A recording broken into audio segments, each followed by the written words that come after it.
A much different scene today on the streets of Salt Lake City.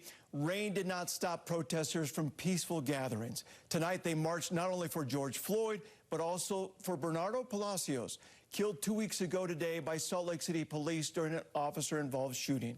We have team coverage tonight of the peaceful protest. Matt Gephardt has been on the streets all afternoon long, but we begin with news specialist Garna Mejia at the state capitol, where there are still protesters at this hour. And Garna, how's it looking tonight? Yeah, good evening, Dan. A flood of protesters weren't delayed or put back by all of that rain that we experienced just hours ago.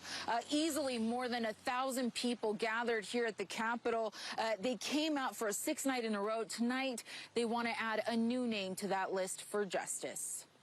Justice for Bernardo! Justice for Bernardo!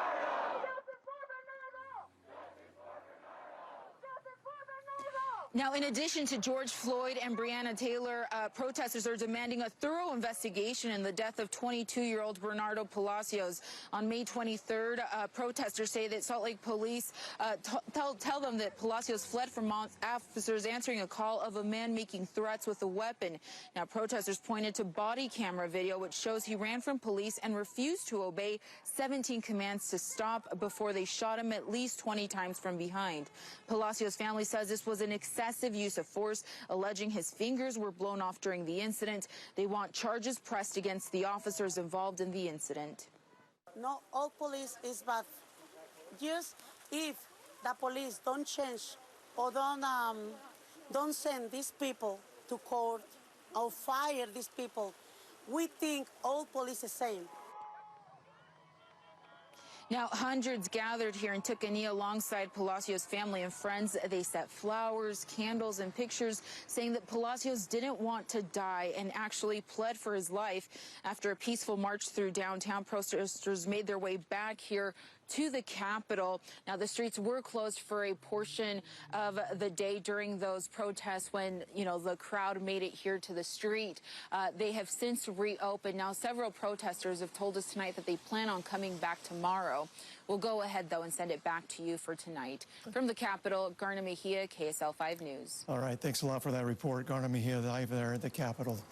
Well, today, protests nationwide over George Floyd's death. Before the crowd gathered at the Capitol, they gathered peacefully at Washington Square, where this afternoon the tone was much different than it was 1 week ago today. News specialist Matt Gephardt was there. And Matt, did what you see there surprise you at all versus last week?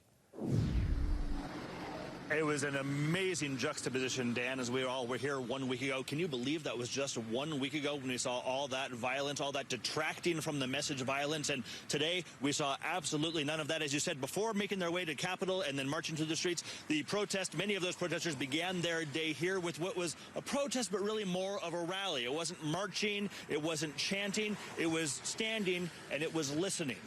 Again, that protest happening here at Capitol Hill on the steps of City Hall, it lasted about an hour and a half. We heard passionate speeches from leaders in the black community, along with supporters, including Salt Lake City Mayor Aaron Mendenhall. The event organizer said that he thinks Salt Lake City should be a role model for the nation on healing race relations. After he spoke to the crowd, he led a group of about 150 over to the police department headquarters to deliver a message of love.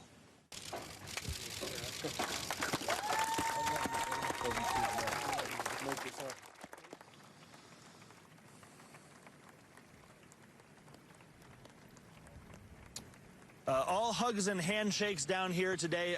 The message, the leader walked over there and he said that he thinks that we could be a beacon here. We could be in Salt Lake City. We could be leaders, and we could basically have the rest of the country look to Salt Lake City. He said he asked the audience, tell me a police department that has better relations with the community than the Salt Lake City Police Department. And then we saw as he walked over there and shook hands with the Salt Lake City Police Chief, Chief Brown, who said that a lot of stones have been thrown at police officers this week, but that those stones, he wants to take those, not build walls of misunderstanding, but build a bridge of understanding and try to build up the community. It was a very, very peaceful and very, very passionate day in downtown Salt Lake City. Dan.